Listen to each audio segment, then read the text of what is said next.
Hello everyone, welcome back to the Harsha DSC classes. ఈరోజు మనం ఈ వీడియోలో 10th క్లాస్ తెలుగుకి సంబంధించి థర్డ్ లెసన్ అయితే చూద్దాము.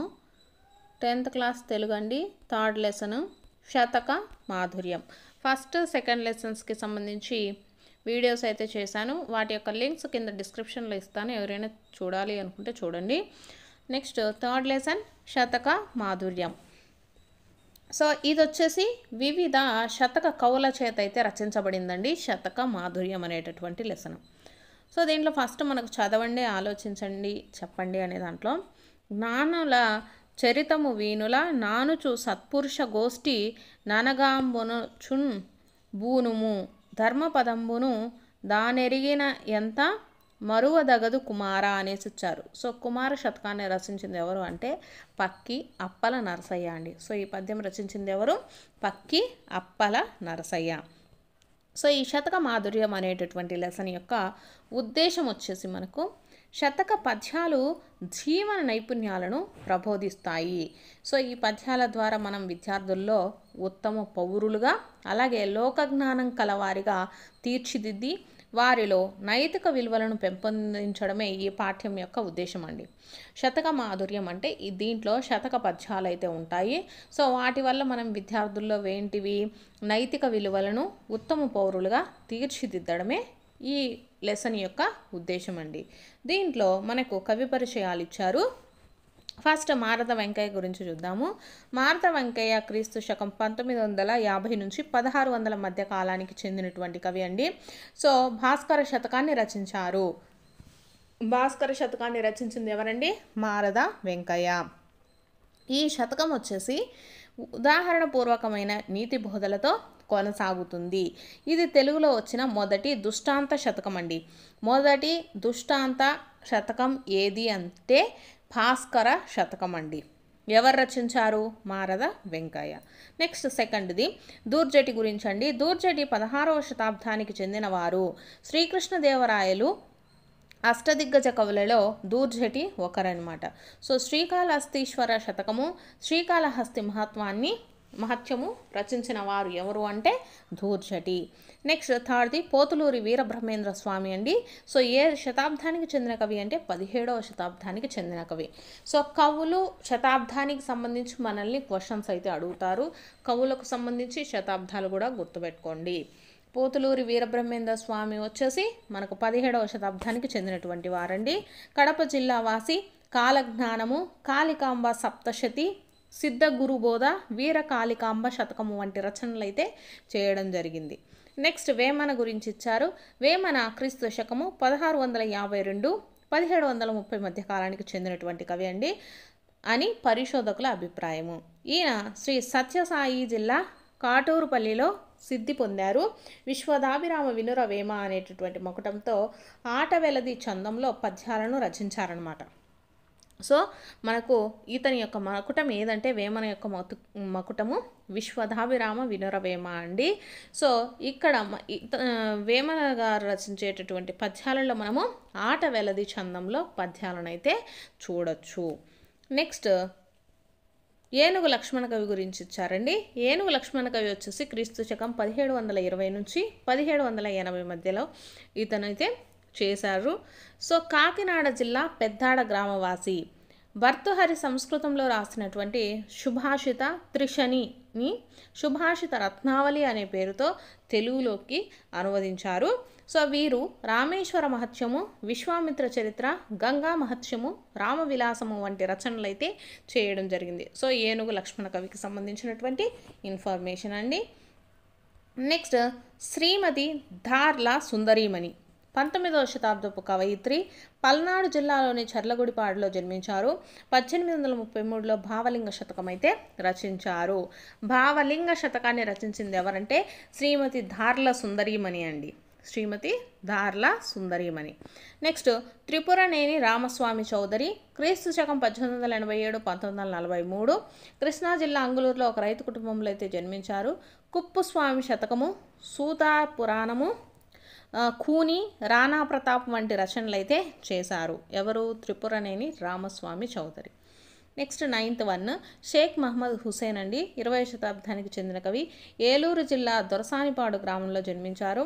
హరిహరనాథ శతకం వంటి రచనలు చేశారు. Next 10th one Gadepalli Sitarama Murthy అండి, క్రీస్తు శకం 1935 2018, బాపట్ల జిల్లా అద్దంకి వాసి. ఈయన 20వ శతాబ్దానికి చెందినవారు. వెంకటాద్రీశ్వర శతకము, అశ్వత్థామ, సుందరోతల్ప రామాయణము వంటి రచనలు అయితే చేయడం జరిగింది. నెక్స్ట్ 11th వన్ తాళ్లపాక పెద్ద తిరుమలాచార్యులు, క్రీస్తు శకం 1460 నుంచి 1548 మధ్య కాలానికి చెందినటువంటి కవి. పద కవితా పితామహుడైనటువంటి తాళ్లపాక అన్నమాచార్యుని రెండో కుమారుడండి. సో పద కవితా పితామహుడు అని ఎవరిని పిలుస్తారు? తాళ్లపాక అన్నమాచార్యుడిని పిలుస్తాము. సో అతని యొక్క రెండో కుమారుడు ఎవరు అంటే తాళ్లపాక పెద్ద తిరుమలాచార్యులండి. సో సుదర్శన రగడ, వెంకటేశ శతకము, వెంకటేశ్వర వచనాలు, ఆధ్యాత్మ సంకీర్తనలు వంటి రచనలు అయితే చేయడం జరిగింది. సో ఇవి కవులకి సంబంధించి మొత్తం 11 మంది కవుల గురించి అయితే ఇచ్చారు, వాళ్ళ రచనలు కూడా ఇచ్చారండి. నెక్స్ట్ ఇది మనకు శతక మాధుర్యం అనేది మొత్తం పద్యాలలో ఉంటుంది కాబట్టి ఇది శతకంలో నుంచి తీసుకున్నారు. సో శతకం అంటే ఏంటో చూద్దాం. 100 పద్యాల రచనను శతకం అంటారు. 100 పద్యాలు ఉంటే దాన్ని ఏమంటామండి? శతకము అంటారు. శతకాలలో 100 నుంచి 108 పద్యాలు కూడా ఉంటాయి. 100 నుంచి 108 మధ్యలో ఉంటాయండి. శతకానికి మకుటం ప్రధానంగా ఉంటుంది. మకుటము అంటే అర్థం ఏంటంటే కిరీటం అండి. ఈ శతక పద్యాలలో ప్రతి పద్యం చివర ఉంటుంది. ఏంటిది? మకుటం అనేది ప్రతి పద్యానికి చివర అనేది ఉంటుంది. సో భాస్కర చూసాం కదా, ఇది ఎవరు రాశారు? భాస్కర అనేది మకుటం అండి. దీన్ని రచించింది మారద వెంకయ్య, భాస్కర శతకాన్ని అలా అనమాట. ఇది పదంగా కానీ, అర్ధపాదంగా కానీ, పాదంగా కానీ, పాదద్వయంగా కానీ ఉండవచ్చు. శతక పద్యాలు ముక్తకాలు. శతక పద్యాలు ఏమంటారండి? ముక్తకాలు. ఇంతకుముందు క్వశ్చన్ అడిగేవారండి, ముక్తకాలని వేటిని అంటారు అంటే కథానికలు, పద్యాలు, శతకాలు, గ్రంథాలు అనేసి ఇచ్చేవాళ్ళు. సో ముక్తకాలని వేటిని పిలుస్తారు? శతక పద్యాలను పిలుస్తారు. అంటే ఏ పద్యానికి అదే స్వతంత్ర స్వభావంతో ఉంటుంది. అంటే ఒక పద్యం చదివితే చాలు, దాంట్లో ఉండేటటువంటి ఇన్ఫర్మేషన్ కూడా పూర్తిగా ఉంటుందండి. కొన్ని పద్యాలు ఏంటి, ఫస్ట్ది, సెకండ్ది, థర్డ్ది చదివితే కానీ మనకు దాని యొక్క భావం అర్థం కాదనమాట.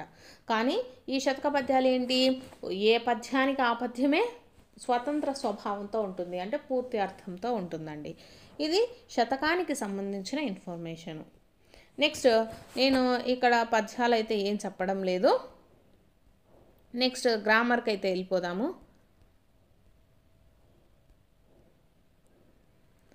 నెక్స్ట్ గ్రామర్లో భాషా అంశాలు, పదజాలం చూద్దామండి. మంచి ఇక్కడ ఫస్ట్ అర్థాలు అడిగారు. ఫస్ట్ది మంచి చెప్పిన దృప్తుడు వినడు. దృప్తుడు అండి, దృప్తుడు అంటే గర్విష్టి, గర్వం కలవారు అనేసి అర్థం వస్తుంది. దృప్తుడు అంటే గర్విష్టి. గర్విష్టి వచ్చేసి మనం మంచి చెప్పినా కూడా వినడు. నెక్స్ట్ పండితుని ఖ్యాతి ప్రపంచమంతటా విస్తరిస్తుంది. ఖ్యాతికి అర్థాలు అడిగారండి. ఖ్యాతి అంటే వచ్చేసి మనకేంటండి? కీర్తి, మంచి పేరు. ఖ్యాతి అంటే కీర్తి, మంచి పేరు. నెక్స్ట్ విష్ణువు తల్పము ఆదిశేషుడు. తల్పము అంటే పాన్పు అండి. తల్పము అంటే పాన్పు శయ్య. తల్పాన్ని ఏమంటాము? పాన్పు శయ్య. నెక్స్ట్ కానలలో క్రూర మృగాలు ఉంటాయి. కాన అంటే అడవి అండి. కాన అంటే ఏంటి? అడవి. నెక్స్ట్ పగటికి రాజు భాస్వంతుడు. భాస్వంతుడు అంటే ఎవరండి? సూర్యుడు. సూర్యుడికి భాస్వంతుడు అనేది ఇంకొక పేరుని కూడా మనం చెప్పచ్చు, రవి ఇలా చెప్తాం కదా. సో అలా భాస్వంతుడు అంటే ఎవరండి? సూర్యుడు. నెక్స్ట్ క్రింది పదాలకు పర్యాయ పదాలు రాయండి అనేసి ఇచ్చారండి. పర్యాయ పదాలు ఫస్ట్ పండితుడు. పండితుడు అంటే బుధుడు, విద్వాంసుడు అండి. పండితుడికి పర్యాయ పదాలు బుధుడు, విద్వాంసుడు. నెక్స్ట్ భుజంగము. భుజంగము అంటే పాము అండి. భుజంగము అంటే పాము, సర్పము, ఫణి. భుజంగానికి పర్యాయ పదాలు పాము, సర్పము, ఫణి. నెక్స్ట్ కరి. కరికి పర్యాయ పదాలు వచ్చేసి ఏనుగు, గజం, హస్తి అండి. నెక్స్ట్ పక్షి. పక్షికి వచ్చేసి ఖగము, పులుగు, విహంగము. ఇవి పర్యాయ పదాలు. నెక్స్ట్ హరి అండి. హరికి పర్యాయ పదాలు వచ్చేసి విష్ణువు, శ్రీహరి, శౌరి. మీకు కనుక వీడియో నచ్చితే తప్పకుండా లైక్ చేయండి. అన్ని లెసన్స్ కూడా 10th క్లాస్కి సంబంధించి చేయబడతాయి. సో మీ లైక్స్ని బట్టే నేను వీడియోస్ చేయడం జరుగుతుందండి. లైక్స్ అనేటివి మీకు వెరీ వెరీ ఇంపార్టెంట్. సో మీరు లైక్ చేస్తేనే నాకు ఇది చూస్తున్నారు అనేసి నేను నెక్స్ట్ వీడియోలో అయితే అప్లోడ్ చేయడం జరుగుతుంది. సో కాబట్టి మీకు నచ్చితే కంపల్సరీ లైక్ చేయండి. అన్ని లెసన్స్ 10th క్లాస్కి సంబంధించి ప్రతి ఒక్క లెసన్ కూడా ఎక్స్ప్లెయిన్ అయితే చేయడం జరుగుతుందండి. నెక్స్ట్ క్రింది పదాలకు నానా అర్థాలు రాయండి అనేసి ఇచ్చారు. సో ధరకి నానా అర్థాలు వచ్చేసి భూమి వెల అండి. భూమి వెల ఖరీదు కూడా రాయొచ్చు. నానా అర్థాలు. ధర అంటే భూమి, వెల, ఖరీదు. నెక్స్ట్ సెకండ్ వన్కి శ్రీ అంటే సంపద, లక్ష్మి అండి. సంపద, లక్ష్మి వచ్చేసి శ్రీకి నానా అర్థాలు. థర్డ్ వన్ వారి అండి. వారి అంటే నీరు, నీటి కుండ అండి. నీరు, నీటి కుండ, పంచదార. ఇవి వారికి నానా అర్థాలు. నెక్స్ట్ ఫోర్త్ వన్ పదము అంటే పాదము ఆర్ పాట, శబ్దము అండి. పదముకి నానా అర్థాలు. పాదము, పాట, శబ్దము. నెక్స్ట్ది మిత్రుడు అండి. మిత్రుడు అంటే మనకు ఏమవుతాయండి? మిత్రుడు అంటే సూర్యుడు.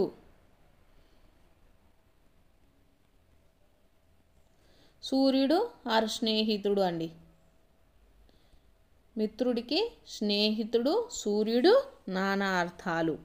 నెక్స్ట్ క్రింది పదాలకు ఉత్పత్తి అర్థాలు రాయండి అనేసి ఇచ్చారండి. ఉత్పత్తి అర్థాలు చూసుకున్నట్లయితే ఫస్ట్ది భాస్కరుడు. భాస్కరుడు అంటే కాంతిని కలగజేయువాడు, సూర్యుడండి. కాంతిని కలగజేయువాడు భాస్కరుడు అండి, సూర్యుడు. నెక్స్ట్ భుజగము అనేసి ఇచ్చారు. భుజగము అంటే సర్పం అండి. కుటిలముగా పోవునది, పాము. సో భుజగానికి ఉత్పత్తి అర్థం ఏంటండి? కుటిలముగా పోవునది, పాము. నెక్స్ట్ ఈశ్వరుడు. ఈశ్వరుడు అంటే స్వభావం చేతనే ఐశ్వర్యం కలవాడు. ఎవరండి? శివుడు. ఈశ్వరుడు అంటే స్వభావం చేతనే ఐశ్వర్యం కలవాడు శివుడు. నెక్స్ట్ హస్తి అంటే తొండము కలది అండి. తొండము కలది ఏంటిది? ఏనుగు. ఇవి ఉత్పత్తి అర్థాలు. నెక్స్ట్ క్రింది ప్రకృతి వికృతులను జతపరచండి అనేసి ఇచ్చారండి. చంద్రుడు అంటే చంద్రుడు. నిత్యము, నిత్యలు అనేది వికృతి అండి. స్వామి, సామి అనేది వికృతి. హంస, హంసకు వికృతి ఏంటండి? అంచ. ధర్మము, దమ్మము. చూసారు కదా ప్రకృతి వికృతి. చంద్రుడు అంటే చంద్రుడు, నిత్యము అంటే నిత్యలు, స్వామి అంటే సామి, నెక్స్ట్ హంస అంటే అంచ, ధర్మము అంటే దమ్మము. ఇవి ప్రకృతి వికృతి. నెక్స్ట్ వ్యాకరణ అంశాల గురించి చూద్దాము. నిష్ఠరోక్తులు అనేసి ఇచ్చారండి. నిష్ఠరోక్తులు అంటే నిష్ఠూర ప్లస్ ఉక్తులు నిష్ఠరోక్తులు. సో ఇది మనకు ఏ సంధి అవుతుందండి? గుణ సంధి అవుతుంది. నిష్ఠూర ప్లస్ ఉక్తులు నిష్ఠూరోక్తులు గుణసంధి. నెక్స్ట్ వెంకటేశ. వెంకట ప్లస్ ఈశ వెంకటేశ. ఇది కూడా మనకు గుణసంధి అవుతుంది. నెక్స్ట్ అవ్వారి. ఆ ప్లస్ వారి, అవ్వారి త్రిక సంధి అండి. త్రిక సంధి. నెక్స్ట్ మనజు డగునే. మనజుడు ప్లస్ అగునే మనజుడగునే. సో ఇది ఉత్వ సంధి. మనజుడగునే, మనజుడు ప్లస్ అగునే మనజుడగునే ఉత్వ సంధి అండి. నెక్స్ట్ ధీరోత్తముడు. ధీర ప్లస్ ఉత్తముడు ధీరోత్తముడు గుణసంధి. గుణ సంధి అండి. సో నిష్ఠరోక్తులు గుణసంధి. వెంకటేశ, వెంకట ప్లస్ ఈశ గుణసంధి. అవ్వారి, ఆ ప్లస్ వారి అవ్వారి త్రిక సంధి. నెక్స్ట్ మనజుడగునే. మనజుడు ప్లస్ అగునే మనజుడగునే ఉత్వ సంధి. ధీరోత్తముడు గుణసంధి అండి. నెక్స్ట్ క్రింది పదాలను కలిపి సంధి పేరు రాయండి అనేసి ఇచ్చారు. కాళిక ప్లస్ అంబ కాళికాంబ అండి. కాళిక ప్లస్ అంబ కాళికాంబ సవర్ణ దీర్ఘ సంధి. నెక్స్ట్ ఆ ప్లస్ పలుకులు అప్పలుకులు. సో ఇది మనకు త్రిక సంధి అవుతుంది. థర్డ్ వన్ దానంబు ప్లస్ చేయుట దానంబు సేయుట. ఇది గసడదవ ఆదేశ సంధి కింద వస్తుంది. ఏల ప్లస్ ఒకో ఏలకో అత్వ సంధి. సో కాళికాంబ ఏమవుతుందండి మనకు సవర్ణ దీర్ఘ సంధి. కాళికాంబ ఆ ప్లస్ పలుకులు అప్పలుకులు త్రిక సంధి. దానంబు సేయుట దానంబు సేయుట మనకే సంధి గసడదవ ఆదేశ సంధి. నెక్స్ట్ ఏలకో ఏల ప్లస్ ఒకో ఏలకో అత్వ సంధి. నెక్స్ట్ అనునాసిక సంధి గురించి ఇచ్చారండి. క్రింది పదాలను గమనించండి. వాక్ ప్లస్ మయము వాగ్మయము. రాట్ ప్లస్ మహేంద్రవరము రాన్ మహేంద్రవరము. జగత్ ప్లస్ నాదుడు జగన్నాథుడు. అప్ ప్లస్ మయము అమ్మయము. సో పై వాటల్లో మొదటి పదాల చివర కచట తపలు వర్గ ప్రథమాక్షరాలుగా ఉన్నాయి. సో ఇక్కడ ఇవి అండి వాక్ అట్ తా ప అవి కచట తపలు అండి. వర్గ ప్రథమాక్షరాలుగా ఉన్నాయి. రెండో పాదం మొదట నా గాని మా గాని ఉన్నాయి. సో ఇక్కడ మయము మహేంద్రవరము నాదుడు మయము అని ఉన్నాయి. అలా ఉన్నప్పుడు సంధి జరిగి ఆయా వర్గ అనునాసికాక్షరాలుగా ఆదేశంగా వస్తాయండి. దానిని అనునాసిక సంధి అంటారు.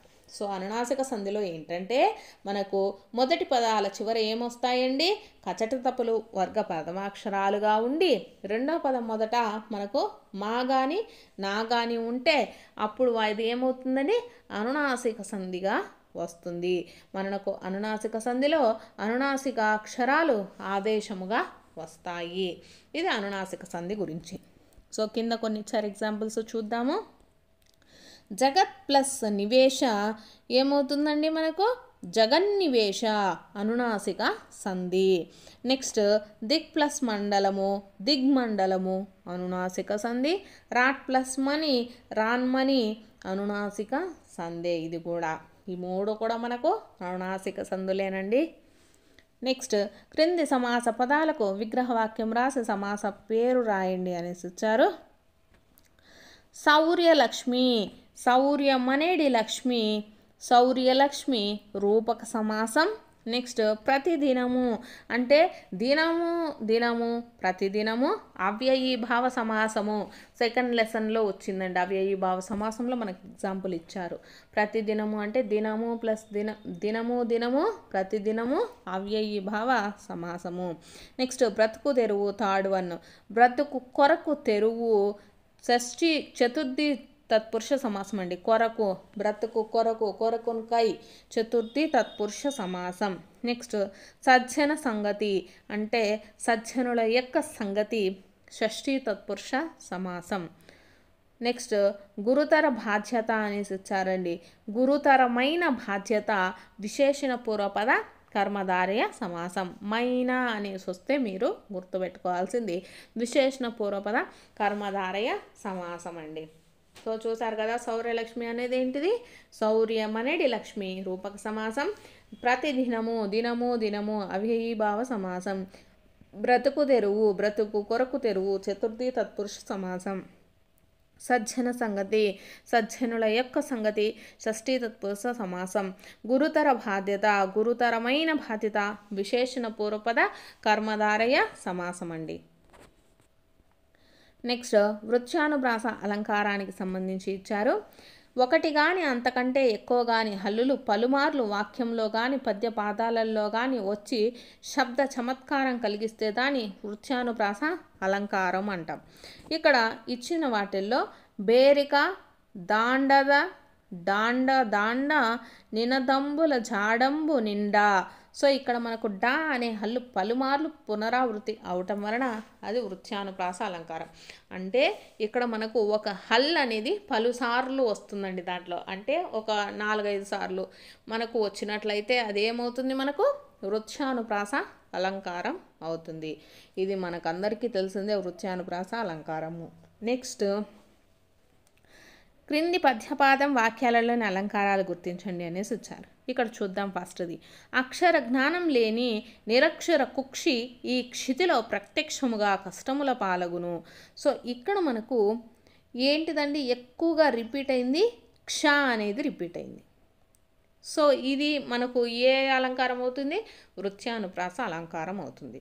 నెక్స్ట్, ఇది కాదది యను నదిక దిదియును నిధి నదియు వదిలి యొదియో వదరన్ వదలని ముదముల బొదలగా నదవద పడి చెదిరి యొడద హరిహరనాద. సో దీంట్లో మనకు ఎక్కువగా దా అనేటటువంటిది వచ్చిందండి, పలుసార్లు ఆవృతమైందాన ఇది వృత్యానుప్రాస అలంకారం అవుతుంది. నెక్స్ట్, ఇది మనకు తెలిసిందే, ఎన్నోసార్లు చూసినటువంటి ఎగ్జాంపుల్ అండి. మనము 1,00,000 భక్ష్యములు భక్షించే లక్ష్మయ్యకు ఒక భక్ష్యము లక్ష్యమా. సో దీంట్లో క్ష అనేది పలుమార్లు ఆవృతమైంది కాబట్టి ఇది వృత్యానుప్రాస అలంకారము. ఎన్నోసార్లు అడిగారండి ఈ బిట్టే, మనల్ని 10-15 సార్లు అడిగింటారు ఇదే ఎగ్జాంపుల్ ఇచ్చేసి ఇది ఏ అలంకారము అనేసి. నెక్స్ట్ దృష్టాంతాలంకారం గురించి కూడా ఇచ్చారండి దీంట్లో, అది కూడా చూద్దాము. క్రింది వాక్యమును పరిశీలించండి. పెరుగును ఎంత చిలికినా వెన్ననే ఇస్తుంది, అలాగే మంచివారిని ఎంత బాధించినా మంచే చేస్తారు. ఇందులో మంచివారిని పెరుగుతో పోల్చారు. ఇక్కడ 2 వాక్యములు యందు వేరువేరు ధర్మాలు చెప్పబడ్డాయి. ఇలా ఉపమాన ఉపమేయాల యొక్క వేరువేరు ధర్మాలను బింబ ప్రతిబింబ భావంతో చెప్తే అది దుష్టతా అలంకారం అండి. బింబము ప్రతిబింబము అంటే ఇక్కడ ఈ 2 వాక్యాలు కూడా వేరు వేరు ధర్మాలండి. పెరుగును ఎంత చిలికినా వెన్నె వస్తుందనేది ఇది వేరో వాక్యం. అలాగే మంచివారిని ఎంత బాధించినా మంచే చేస్తారనేది ఇది కూడా వేరో వాక్యము. కానీ ఇక్కడ మంచివారిని దేంతో పోల్చారు, పెరుగుతో పోల్చడం జరిగింది. కాబట్టి ఇలా ఉపమాన ఉపమేయాలు వేరువేరు ధర్మాలు అయినప్పటికీ బింబ ప్రతిబింబ అండి. ప్రతిబింబ భావంతో చెప్తే దాన్ని ఏమంటాము, దుష్టతాలంకారము అనేసి చెప్పడం జరుగుతుంది. నెక్స్ట్, ఛందస్సు ఇచ్చారండి. ఛందస్సులో మనకు తేటగీతి పద్య లక్షణాలైతే ఇచ్చారు. తేటగీతి వచ్చేసి ఉపజాతికి చెందినటువంటి పద్యము. ఇందులో 4 పాదాలు ఉంటాయి. ప్రతి పాదంలో వరుసగా ఒక సూర్యగణము, 2 ఇంద్రగణాలు, 2 సూర్యగణాలు ఉంటాయండి. ఇక్కడ చూశారు కదా, ఇచ్చినటువంటి వాటిల్లో ఇది సూర్యగణం, ఇంద్రగణము, నెక్స్ట్ కూడా ఇంద్రగణం, తర్వాత సూర్యగణాలు ఉంటాయి. సో ప్రతి పాదంలో వరుసగా ఫస్ట్ ఏ గణం ఉంటుందండి, సూర్యగణము, తర్వాత 2 ఇంద్రగణాలు, 2 సూర్యగణాలు ఉంటే ఆ పద్యం ఏమవుతుంది, తేటగీతి పద్యం అవుతుందండి. ప్రతి పాదంలో 4వ గణంలోని మొదటి అక్షరానికి వచ్చేసి ఏతి చెల్లుతుంది. ఏతి లేని చోట ప్రాస ఏతి చెల్లుతుందండి. దీనికి కూడా ప్రాస నియమం లేదు. ఆట వెలదికి కూడా ప్రాస నియమం అనేది ఉండదండి. తేటగీతికి కూడా సేమ్. సో ఇది తేటగీతి యొక్క పద్య లక్షణాలు.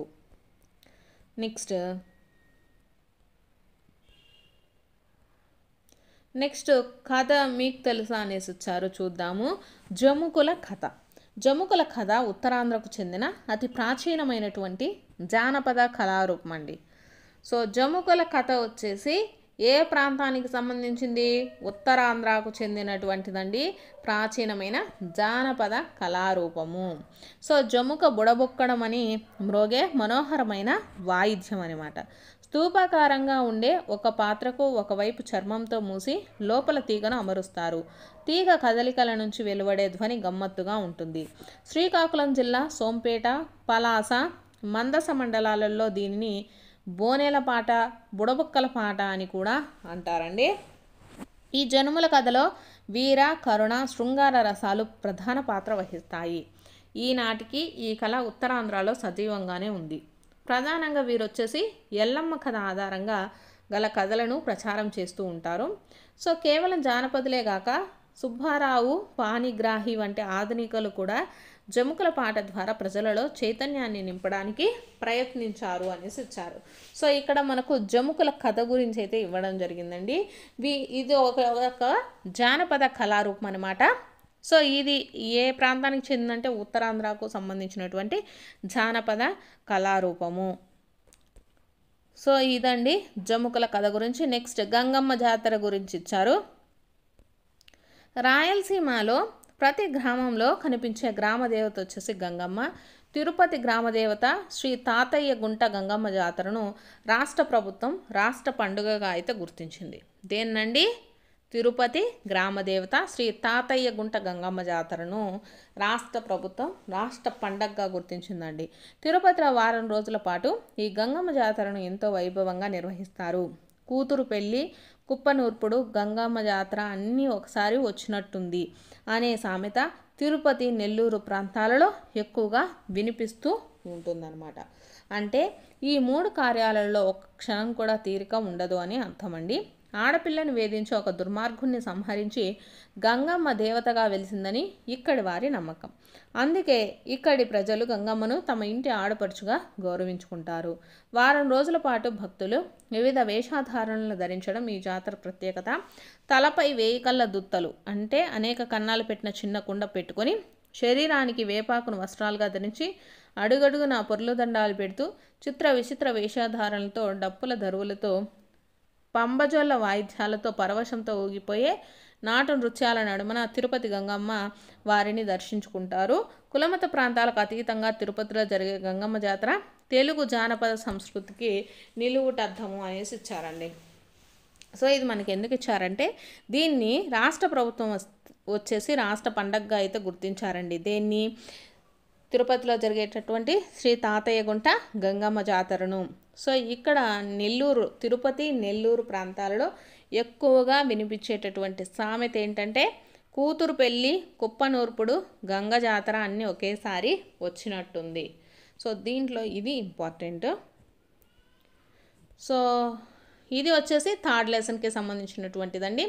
మీకు కనుక వీడియో నచ్చితే తప్పకుండా లైక్ చేయండి. నెక్స్ట్ వీడియోలో వచ్చేసి 4th లెసన్కి సంబంధించినటువంటి గ్రామర్ మొత్తం ఎక్స్ప్లెయిన్ చేయడం జరుగుతుంది. అలాగే కొత్త వాళ్ళు వీడియో చూస్తున్నారు, మీకు వీడియో నచ్చినట్లయితే తప్పకుండా సబ్స్క్రైబ్ కూడా చేసుకోండి.